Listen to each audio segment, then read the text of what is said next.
इनभाइटेशन to English 2 अर्थात ये second English book गोटे जो मैंने +2 पढ़ुंट उभय फास्ट इयर और सेकेंड इयर पिलांई एथिरे उभय क्लास 11 और क्लास 12 सिलेबस कंबाइंड अच्छी एवं क्लास 11 उद्दिष्ट प्रथम चैप्टर टी अटे 3 क्वेश्चंस। यही वीडियो आम 3 क्वेश्चंस विषयटी को आलोचना करवा जार राइटर अटंती लियो टॉल्स्टॉय। तेबे यही चैप्टर रे समुदाय 3टी यूनिट अच्छी आम यूनिट 1 को यही वीडियो रे कवर करवा एवं नेक्स्ट 2टा वीडियो रे आम यूनिट 2 एवं यूनिट 3 कवर करवा। ओके, तेणु चल विलंबन करी आरंभ करवा। 3 क्वेश्चंस अर्थात 3टी प्रश्न। तेबे विषयटी आरंभ होगा पूर्व ये जो देइछि इंट्रोड्यूसिंग द ऑथर अर्थात लेखक विषय सामान्य इंट्रोडक्शन बा पूर्व परिचय सेठू आग पढ़ी नेबा। लेखक होउछन्ति लियो टॉल्स्टॉय जे 1828 रे जन्मग्रहण करथिले एवं 1910 रे मृत्युवरण करथिले। वाज ए रशियन राइटर थिले जणे रूसीय लेखक who primarily wrote novels and short stories जे प्राथमिक काल रे अर्थात प्राथमिक अवस्था बा जीवनर प्रथम काल रे से लिखुथिले उपन्यास एवं क्षुद्र कहानी। लैटर इन लाइफ अर्थात परवर्ती जीवन रे he also wrote plays and essays से मध्य लिखिथिले नाटक एवं रचना। His War and Peace and Anna Karenina are acknowledged as 2 of the greatest novels of all time अर्थात तांकर एक पुस्तकर ना होची वार एंड पीस आ गोटे पुस्तक है आना कारेनिना आर एक्नोलेज्ड अर्थात समस्ते जानती ताकू समस्ते स्वीकार करिसेंती 2टी महान उपन्यास हिसाब रे सबु समय पाई। एबे आमे वार्म अप न करी सीधा सड़क विषय आरंभ करिबा कारण विषयटी बड़ इंटरेस्टिंग किंतु इजी अटे। तेणु वार्म अप न करी सीधा सड़क टेस्ट को जिबा। टेक्स्ट देख कौन लिखा जाइछि। It once occurred to a certain king यह थरे घटिला जड़े निर्दिष्ट राजा क्षेत्र में दैट जे if he always knew the right time to begin everything जदि से सर्वदा जानीपारती सठिक समय कौन अटे आरंभ करने को प्रत्येक जिनस को बा काम को। If he knew who were the right people to listen to जदि से जानी जाते किए अटंती सठिक लोक जहाँ को सी शुणवे जहाँ कथा शुणवे and what to avoid whom to avoid एवं क्या अवॉइड करेंगे अर्थात क्यों लोक निज ठार दूरे रखिए। And above all if he always knew what is the most important thing to do आ जदि से सर्वदा जानीपारते कौन अटे सबुठारु गुरुत्वपूर्ण काम जहाँ करने को हेब। He would never fail in anything he might undertake से कौन सी जिनस विफल हेबे नहीं जो जिनस को से अंडरटेक करेंगे आपणेबे करने को जीवे। And this thoughts having occurred to him एवं यही भावनाटी जिते घटिला क्षेत्र में मन को आसला he had it proclaimed through out his kingdom से यह प्रोक्लेम करदे अर्थात घोषणा करदे थ्रू आउट हिज किंगडम राज्य सारा कौन घोषणा कले that he would give a great reward to anyone who would teach him what was the right time for every action and who were the most necessary people and how he might know what was the most important thing to do। मूलर अर्थ देख कौन से घोषणा कले जे he would give से देबे ए great reward एक बड़ पुरस्कार टू एनीवन जेकोसी व्यक्ति को जी तांको टीच करदेव बा शिखेदेव बा जनईदेव कौन अटे सठिक समय प्रत्येक कार्यपाई एवं क्यों मैंने अटंती सबुठारु गुरुत्वपूर्ण लोक जहाँ कथा से शुणवे। एवं तृतीय किभली से जानीपारे कौन अटे सबुठारु इम्पोर्टाट जिनिस बा गुरुत्वपूर्ण काम बा कर्तव्य जहाँ तांको करने को have to do. And learned men came to the king ए घोषणा शुणी विज्ञ लोक मैंने सब आसिले राजा पाखक but they all answered his questions differently किंतु से माने समस्ते उत्तर देले तांको प्रश्नर अलग अलग भाव में। Next page in reply to the first question some said that to know the right time for every action one must draw up in advance a table of days, months and years and must live strictly according to it। अर्थात उत्तर दे प्रथम प्रश्नर किछि कहिले जे जानिया पई हेले सठिक समय प्रत्येक कार्य पई बा प्रत्येक कार्य पई सठिक समय कौन बा शुभ मुहूर्त कौन जानिया पई हेले वन मस्ट ड्र जड़े आंकिबा दरकार इन एडवांस आगुआ कौन गोटे टाइम टेबल जो थे दिन मास वर्ष गुड़िक उल्लेख थी एवं must live strictly according to it एवं से ही टाइम टेबल अनुसार से जीवन बंचिबा उचित। ओनली दस सेड दे यहीपरी भाव में केवल कहले से माने कौन कहले could everything be done at its proper time प्रत्येक जिनिस को करा जाई परिबो ताहार उपयुक्त समय बा सठिक समय। अदर्स डिक्लेयर्ड दैट आउ किछि जण बा आउ किछि एही प्रश्नर उत्तर देवाक जाई कहिले जे it was impossible to decide beforehand the right time for every action. से मैंने कौन कले प्रथम प्रश्न प्रथम उत्तर को से काटिदेले कौन कहले इट वाज इम्पॉसिबल यह असंभव अटे टू डिसाइड करबा बिफोर हैंड पूर्वर the right time for every action प्रत्येक कार्य सठिक समय कौन ताहा आगु डिसाइड करबा असंभव। तेणु से मैंने कौन प्रस्ताव देले but that not letting oneself be absurd in idle pastimes. किंतु तांको कहियार उद्देश्य नुहे जे जणे केवल अलसुआ भाव में तार समय को बितेब एभली मध्य करबा उचित नुहे। ताहले कौन से करबा उचित one should always attend to all जणे सर्वदा प्रत्येक जिनस प्रति अटेंड बा ध्यान देवा उचित दैट वाज गोइंग ऑन जहाँ चली सामने and then do what was most needful तापर ता मध्य जोटा सबुठार नीडफुल बा आवश्यक अटे से कामटी से करबा उचित। ये गला द्वितीय उत्तर द्वितीय ग्रुपर। एबे तृतीय उत्तर आसला देख अदर्स अगेन सेड आउ अन्य माने पुणी कहले जे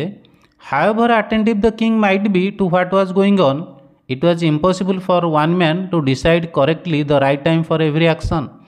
से कहले जेते भी हो जेते अटेंटिव जेते ध्यान रत हूँ राजा प्रत्येक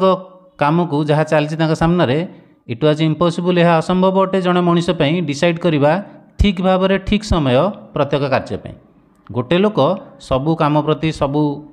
फंक्शन बा एक्शन प्रति सठिक भाव में ध्यान दे पारिबनी तेणु से सठिक टाइम जापर ना ताल से कौन करवा उचित but that he should have a council of wise man. तेणु से रखा उचित बा अर्थात राजा रखा उचित निज पाखे काउंसिल ऑफ वाइज मैन अर्थात ज्ञानी गुणी लोक मानकर एक मंडली बा ग्रुप रखा दरकार would help him to fix the proper time for every action जो मैंने साहाय्य करेंगे तांको फिक्स करने स्थिर करने उपयुक्त समय प्रत्येक कार्य। Next paragraph but then other said तापर चतुर्थ दल आसिले सेड कहले there was some things which could not wait to be laid before a council अर्थात तृतीय प्रस्ताव को काट देकी कौन कहले से माने देयर वर सम थिंग्स एमती किसी जिनस अच्छी which could not wait to be laid before a council जहाँ को काउंसिल सम्मुखें रखा जाई परिबो नाही but about which one had at once to decide whether to undertake them और नॉट। कहीं ना जन को तत्क्षणात डिसाइड करिया पड़ो से कामटी को से अंडरटेक करिबो ना नाई जेबोली कि कौन से एक्सीडेंट हो गला ताहले कौन तांकू मेडिकल पठाजिबो कि न पठाजिबो कौ डाक्तर पाखु पठाजिबो न जीवो काउंसिल ऑफ मिनिस्टर बा काउंसिल ऑफ वाइज मैन को डाकी बसई तांकर सभा करिवो तांकर सभारे आलोचना सरला परे तांको मेडिकल नबो सेतेबेले तो से मरि जाइथिबो। तेणु एभली केते गुडे काम अछि जहाँ काउंसिल सम्मुखें उपस्थापन करा जाई परिबो नाही ताहले कौन करा जिवो but in order to decide that ताहा डिसाइड करिवा पई one must know beforehand जड़े जानिबा दरकार बिफोर हैंड पूर्वर what was going to happen कौन घटक जाऊँगी अर्थात भविष्य में कौन घटब से जिनस संपर्क में आगुआ जाना उचित ताहले आम सठिक डिसाइड करें केतल कौन करवा। It is only magicians who know that तेणु केवल मैजिशियन बा जादूकर माने अटंती से कथाटी जानती अर्थात आगुआ से माने जानीपर भविष्य में कौन घटब। Therefore in order to know the right time for every action तेणु जानापी सठिक समय प्रत्येक कार्यपाई वन मस्ट कंसल्ट मैजिशियंस तेणु जड़े मैजिशियन बा जादूगर मान सहित कंसल्ट बा परामर्श करने उचित। Next paragraph equally various were the answers to the second question. एबे तो प्रथम प्रश्नर उत्तर सरीगला चारोटी उत्तर आसला ठीक भाव में द्वितीय प्रश्नर उत्तर दबाकू जाई वेरियस विभिन्न थिला उत्तर। सम सेड किछि कहले the people the king most needed were his councillors. द्वितीय प्रश्न कौन थिला क्यों माने गुरुत्वपूर्ण लोक जहाँ कथा राजा शुणिबे तेणु किछि कहले जे the people the king most needed were his councillors जो गुरुत्वपूर्ण लोक राजा सबुठारु अधिक आवश्यक करती सी होउछन्ति तांकर परामर्शदाता माने। अदर्स अन्य माने कहले द्वितीय उत्तर देवाक जाई द प्रीस्ट्स नाई पुरोहित माने बा धर्म ज्ञानी माने बा धर्मगुणी माने से माने गुरुत्वपूर्ण अटंती जहाँ कथा राजा शुणा उचित। ये गला द्वितीय उत्तर द्वितीय प्रश्नर। तृतीय उत्तर कौन आसला अदर्स द डॉक्टर्स। तृतीय प्रस्ताव आसला नाई नाई राजा शुणा उचित डाक्तर मानकर कथा पुरोहित मानकर नुहे कि काउनसिल मानकर नुहे व्हाइल सम सेड जितेबाला कि अन्य केतक कहले the warriors were the most necessary नाई नाई एमाने केही नेसेसरी नुहंती जरूरी नुहंती सबुठारु योद्धा बा सैनिक माने गुरुत्वपूर्ण अटंती तांको जोगु तो राज्य अच्छी तांको जोगु तो राजा तेणु तांको कथा आग शुणा उचित ठीक भाव में जमी प्रथम प्रश्नर 4टी उत्तर आसाला एवं द्वितीय प्रश्न चारि प्रकार उत्तर आसला एवं देखा तृतीय प्रश्न केतोटी उत्तर आसुची टू द थर्ड क्वेश्चन आज to what was the most important occupation तृतीय प्रश्न कौन थिला कौन अटे सबुठारु गुरुत्वपूर्ण कर्तव्य बा काम ऑक्युपेशन बा वर्क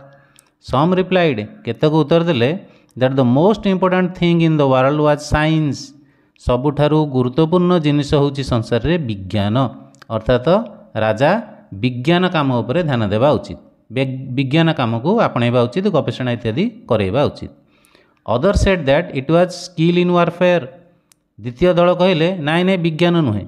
युद्ध कौशल स्किल इन वारफेयर युद्धर किभଳି जीता जीव कौन सब कौशल कौन सब अस्त्रशस्त्र व्यवहार हम कौन सब ट्रिक व्यवहार करिवो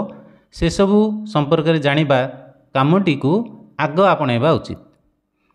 and others again that it was religious worship आ तृतीय दल कहले नाई नाई प्रथमे धर्म काम प्रथमे धर्म कर